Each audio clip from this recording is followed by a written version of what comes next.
Husk movie शुरू होती है और हम 5 दोस्तों को देखते हैं जो अपनी गाड़ी से एक ट्रिप में जा रहे होते हैं। इनका नाम जॉनी, क्रिस और स्कॉट होता है। इनमें एक लड़की का नाम नेटली होता है जिसके बॉयफ्रेंड का नाम ब्रेन होता है। अब ये सभी एक कॉर्नफील्ड से होते हुए आगे की तरफ जा रहे होते हैं। तभी अचानक से इनकी गाड़ी पर कुछ कौवे अटैक कर देते हैं जिसकी वजह से ये लोग गाड़ी को कंट्रोल नहीं कर पाते और इनकी गाड़ी आउट ऑफ रोड चली जाती है जिसकी वजह से इनका एक्सीडेंट हो जाता है। एक्सीडेंट की वजह से ये लोग उसी गाड़ी में बेहोश हो जाते हैं। फिर कुछ देर बाद जब इन्हें होश आता है तो ये देखते हैं कि गाड़ी की हालत काफी ज्यादा खराब हो चुकी है जिसके कारण वो आगे का सफर तय नहीं कर सकते। अब ये हेल्प मांगने के लिए कॉल करने की कोशिश करते हैं पर यहाँ इन्हें कोई भी नेटवर्क सिग्नल नहीं मिलता जिसकी वजह से ये कॉल भी नहीं कर पाते। साथ ही इन्हें दूर दूर तक कोई भी दिखाई नहीं देता है जिससे ये हेल्प मांग सकें। अब यहाँ पर इन्हें जॉनी नहीं दिखाई दे रहा था पर ये लोग सोच रहे थे कि जॉनी शायद किसी हेल्प की तलाश में कहीं गया हो। वहीं स्कॉट को पास के ही खेत में कुछ दूरी पर एक घर दिखाई देता है। ये देखकर ब्रेन और स्कॉट वहां जाने के लिए रेडी हो जाते हैं क्योंकि इन्हें लगता है कि इनका फ्रेंड जॉनी उसी घर के पास गया होगा।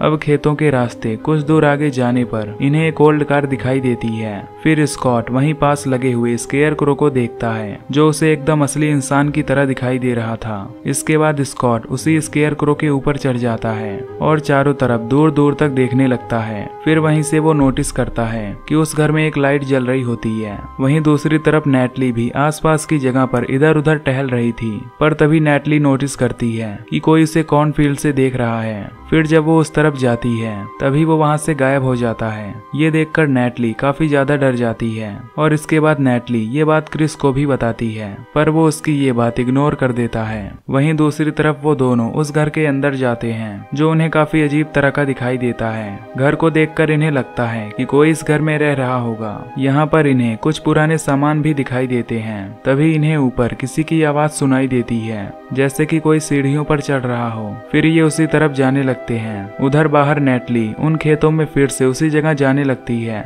क्योंकि उसे जानना था कि उस जगह पर था कौन। अब नेटली उसी तरफ आगे बढ़ रही होती है। तभी आगे उसे एक स्केयर क्रो दिखाई देता है जो नेटली को काफी अजीब सा दिखाई दे रहा था। फिर जब वो उस स्केयर क्रो का मास्क हटाती है तो वो एकदम से डर जाती है क्योंकि उस स्केयर क्रो के अंदर एक आदमी का कंकाल था। तभी यहाँ पर क्रिस आ जाता है जो नेटली को समझाता है कि ये एक बहुत पुराना कंकाल है जो कि नॉर्मल है।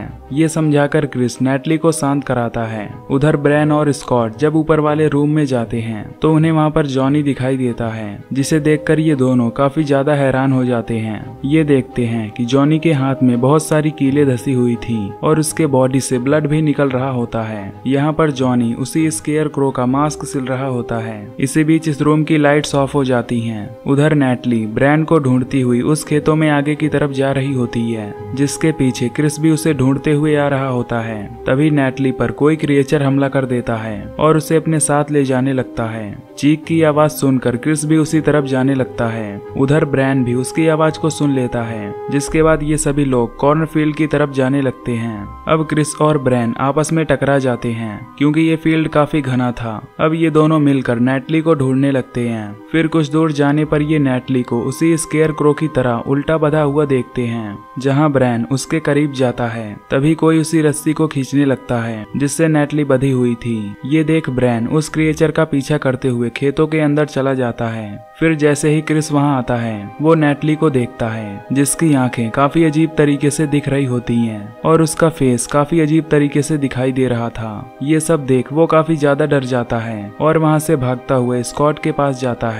फिर वो ये सभी बात उससे भी बताता है। इसके बाद क्रिस उस क्रिएचर को देख लेता है। अब इससे पहले वो क्रिएचर नेटली को नुकसान पहुंचाता इसलिए वो रस्सी को खोल देता है और नेटली को यहाँ से ले जाने लगता है। पर तभी वहाँ पर वो क्रिएचर आ जाता है जो इन पर अटैक कर देता है। दरअसल ये वही स्केयर क्रो होता है जिसे हमने मूवी के स्टार्टिंग में देखा था। पर क्रिस उससे बिल्कुल भी नहीं डरता। वो उस स्केयर क्रो को पकड़ लेता है। फिर क्रिस जैसे ही उसे पकड़ता है तब वो स्केयर क्रो नॉर्मल रूप में हो जाता है यानी जैसे कि उसमें जान ही ना हो। यहाँ उसका दोस्त काफी ज्यादा परेशान हो जाता है। क्रिस ये सब देख ही रहा होता है कि तभी दूसरा स्केयर क्रो उस पर पीछे से हमला कर देता है जिसके कारण कारण क्रिस काफी ज्यादा घायल हो जाता है। फिर वो उसी हालत में स्कॉट के पास पहुंचने की कोशिश करता है। तभी वहां पर एक और स्केयरक्रो आकर उस पर फिर से हमला कर देता है। अब यहाँ पर हम एक बात ये नोटिस करते हैं कि वो स्केयरक्रो इस फील्ड से बाहर नहीं आ रहा होता है। इसके बाद स्कॉट क्रिस को उस घर में ले जाता है ताकि वो उसका ट्रीटमेंट कर सके। अब ये सब देखते हैं कि वो स्केयरक्रो घर के अंदर भी नहीं आ पा रहा होता है। अब ये लोग एक दूसरे के जख्मों को ठीक करने लगते हैं और सोचने लगते हैं कि वो लोग यहाँ से बचकर बाहर कैसे निकलेंगे। अब घर से बाहर आने के बाद इन्हें एक गाड़ी दिखाई देती है, पर उसके अंदर भी इन्हें एक स्केयरक्रो दिखाई देता है। वो स्केयरक्रो इन पर अटैक करने लगता है, लेकिन ये लोग किसी तरह खुद को बचा लेते हैं। फिर हम देखते हैं कि स्कॉट को कुछ विजन आने लगते हैं जो किसी आदमी के बारे में होता है। वो आदमी अपने 2 बेटों के साथ रहा करता था। इसके बाद वो एक मीट का हिस्सा काट रहा होता है और फिर वो अपने बेटों से भी ऐसा करने के लिए बोलता है। जिसके बाद उसका बड़ा बेटा काफी अच्छे से उस मीट को काट रहा होता है, लेकिन वो छोटा बेटा इस काम में बिल्कुल भी इंटरेस्टेड नहीं होता। इसलिए वो अपने फादर से ऐसा करने के लिए मना करता है। इस पर उसके फादर उसे मारने लगते हैं। अपने फादर का ये बिहेवियर उसे बिल्कुल भी पसंद नहीं था। इसके बाद ब्रैन स्कॉट को होश में लाने की कोशिश करता है, जिससे उसका विजन टूट जाता है। अब स्कॉट देखता है कि एक कौवा उसे घूर कर देख रहा होता है। उधर क्रिस अंदर जाता है, जहाँ उसे वहाँ किसी के होने का एहसास होता है, जिससे वो काफी डर जाता है और वहाँ से ऊपर वाले कमरे में चला जाता है। लेकिन वहाँ बहुत ज्यादा अंधेरा होता है। पर तभी अचानक से लाइट नेटली की तरफ पड़ती है, जिसका फेस काफी अजीब तरीके से दिख रहा होता है। ये देखकर क्रिस और भी डर जाता है। इसके बाद नेटली एक मास्क तैयार करने लगती है, जैसा कि इनका फ्रेंड जॉनी सिल रहा था। अब ये देखकर क्रिस दरवाजे को खोलने की काफी कोशिश करता है, पर कोई भी उस डोर को ओपन नहीं करता। जिसके बाद वो विंडो की तरफ जाता है, क्योंकि वो विंडो के रास्ते वहाँ से भागने वाला होता है। पर तभी उस पर नेटली की नजर पड़ती है। इसी बीच वो विंडो अपने आप क्लोज हो जाता है, लेकिन उस विंडो के नीचे क्रिस का हाथ दब जाता है, जिसके कारण उसे काफी चोट आ जाती है और वो नीचे गिर जाता है। फिर क्रिस की ये हालत देखकर ये दोनों काफी गुस्सा होते हैं। जिसके बाद ब्रैन एक कुल्हाड़ी लेकर उस कमरे में जाता है। फिर ये तीनों एक साथ में होते हैं, जहां इन्हें स्कॉट बताता है कि उसने घर के बाहर बहुत सारी गाड़ियां देखी थी, जिनमें एक ट्रक भी था। वो ट्रक बिल्कुल ठीक था, जो कि चलने के हालत में था। यहीं क्रिस को भी घर में छानबीन करने के दौरान एक चाबी मिली थी, जो कि शायद उस ट्रक की हो सकती है। ये देखकर ये तीनों काफी खुश होते हैं, लेकिन ब्रैन उनकी इस बात से इनकार करता है, क्योंकि वो बिना नेटली को लिए यहाँ से नहीं जाना चाहता था। साथ ही वो क्रिस से चाबी भी ले लेता है, जिससे स्कॉट को काफी गुस्सा आ जाता है। इसीलिए वो घर से बाहर जाने लगता है। फिर स्कॉट जैसे ही फील्ड्स की तरफ पहुंचता है, तो उसे वहां एक विजन आता है, जिसमें वो उन दोनों भाइयों को देखता है, जो उसे पहले भी विजन में आ चुके थे। यहाँ पर स्कॉट देखता है कि वो छोटा भाई अपने बड़े भाई को बार बार स्टैप करके मारने लगता है। दरअसल स्कॉट भी उसी जगह पर खड़ा होता है, जिस जगह को वो उस विजन में देख रहा होता है। अब यहीं पर स्कॉट को कोई स्केयरक्रो की जगह पर बांध देता है, जिसके बाद उसके पास एक स्केयरक्रो आता है, जो स्कॉट को मारने लगता है। इसी बीच यहाँ पर ब्रैन आ जाता है, जो स्कॉट को बचाने की कोशिश करता है, जिसमें ब्रैन उस स्केयरक्रो को जान से मार देता है। फिर स्कॉट उसे बताता है कि उसे इस घर के प्रीवियस ओनर के विजन आ रहे हैं, जिसकी वजह से वो काफी डर चुका है। क्रिस कहता है कि नेटली को भी यही विजन आ रहे थे, इसलिए वो फील्ड की तरफ जा रही थी। अब ये सुनकर ब्रैन उस फील्ड के बीचों बीच जाने लगता है। इधर स्कॉट और क्रिस अकेले ही होते हैं, जहाँ क्रिस स्कॉट से कहता है कि हमें ब्रैन को यहाँ अकेला छोड़कर भाग चलना चाहिए, पर स्कॉट उसकी ये बात नहीं मानता और वो भी ब्रैन के पास जाने लगता है। फिर वहीं वो लोग मिलकर जब एक दूसरे रूम में जाते हैं, तो इन्हें वहां एक डेड बॉडी दिखाई देती है, जो कि अब सड़ चुकी थी। उस डेड बॉडी के हाथ में एक शॉर्ट गन भी होती है। तभी ब्रैन उस डेड बॉडी के पास जाता है और वो शॉर्ट गन को उठा लेता है। उधर क्रिस उस ट्रक को किसी तरह स्टार्ट कर लेता है। ट्रक के स्टार्ट होने की आवाज ब्रैन और स्कॉट को भी सुनाई देती है। फिर वो दोनों उस ट्रक के पास जाने लगते हैं और उसे रोकने की काफी कोशिश करते हैं, पर क्रिस उसकी बात नहीं मानता और यहाँ से ट्रक लेकर जाने लगता है। अब क्रिस खेतों के बीच से ट्रक को ले जा रहा होता है। इसी बीच उस ट्रक पर एक स्केयरक्रो हमला करता है, जिससे क्रिस का बहुत बुरी तरह से एक्सीडेंट हो जाता है। इसके बाद क्रिस उस ट्रक से बाहर निकलने की कोशिश करता है, पर उस ट्रक का डोर लॉक हो गया था।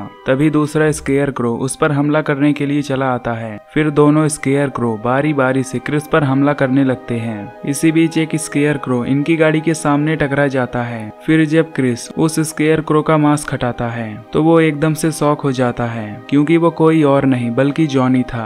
अब वहाँ पर नेटली अपने पजस हालत में आती है जो ब्रेन के सामने आकर खड़ी हो जाती है। यहाँ ब्रेन सोचने लगता है कि नेटली उसकी गर्लफ्रेंड है, इसलिए वो उस पर हमला बिल्कुल भी नहीं करेगी, पर ऐसा कुछ भी नहीं होता। फिर जब ब्रेन गन को नीचे रखता है तो नेटली उस पर तुरंत हमला कर देती है, जिससे ब्रेन वहीं पर मर जाता है। उधर स्कॉट को फिर से विजन आने लगते हैं, जिसमें वो देखता है कि उस किसान का छोटा भाई अपने बड़े भाई को मारकर अपने घर वापस आता है और उसके लिए एक मास्क सिलने लगता है। फिर वो उस मास्क को अपने बड़े भाई को पहनाकर उसे भी खेतों के बीचों बीच स्केयर क्रो बनाकर लटका देता है। अब जैसे ही स्कॉट अपने विजन से बाहर आता है तो वो देखता है कि वो कौवा उसे फिर से घूर रहा होता है। फिर स्कॉट और क्रिस दोनों प्लान बनाते हैं कि वो लोग यहाँ से कैसे बचकर निकलेंगे। क्रिस स्कॉट से बताता है कि वो स्केयर क्रो एक बार में केवल एक ही आदमी पर अटैक करता है। वहीं दूसरी तरफ ब्रेन उस घर में जाकर फिर से एक मास्क सिलने लगता है। अब इन दोनों को यहाँ से किसी तरह बचकर बाहर जाना था,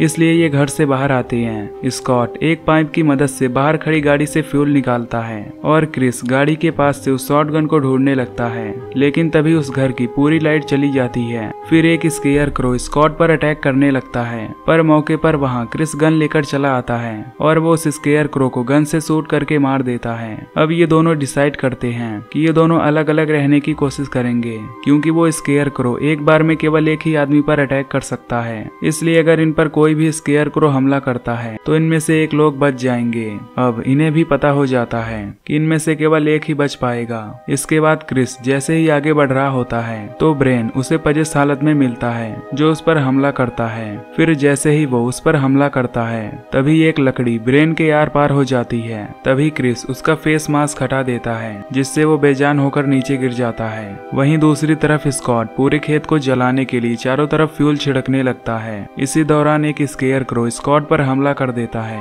जिससे वो बेहोश होकर वहीं पर गिर जाता है। होश आने पर स्कॉट देखता है कि उस स्केयर क्रो ने क्रिस को वहाँ पर लटका रखा हुआ है और वो स्केयर क्रो अब उसे भी वहाँ लटकाने वाले हैं। ये देखकर स्कॉट उस पर हमला करता है, लेकिन तभी क्रिस जो कि अभी मरा नहीं था वो इस स्केयर क्रो को वहाँ पर पकड़ लेता है और स्कॉट को वहाँ से भागने के लिए कहता है। स्कॉट भागते हुए खेतों से बाहर आने लगता है, पर उसकी हालत काफी ज्यादा नाजुक थी, इसलिए वो नीचे गिर जाता है और अधमरा हो जाता है। अब यहीं पर हम एक गाड़ी को देखते हैं जिसमें कुछ लोग होते हैं। गाड़ी की आवाज सुनकर वो स्केयर क्रो नीचे बेजान होकर लेट जाता है, क्योंकि अब वो उन सब लोगों को अपना शिकार बनाएगा। और इसी के साथ ये मूवी यहीं पर खत्म हो जाती है। तो अगर आपको ये मूवी की एक्सप्लेनेशन पसंद आई हो तो वीडियो को लाइक और चैनल को सब्सक्राइब जरूर कर देना, ताकि आप कोई भी वीडियो मिस ना कर सकें। बाकी मैं मिलूंगा आपसे अगली वीडियो में। Till then take care, love you, bye bye.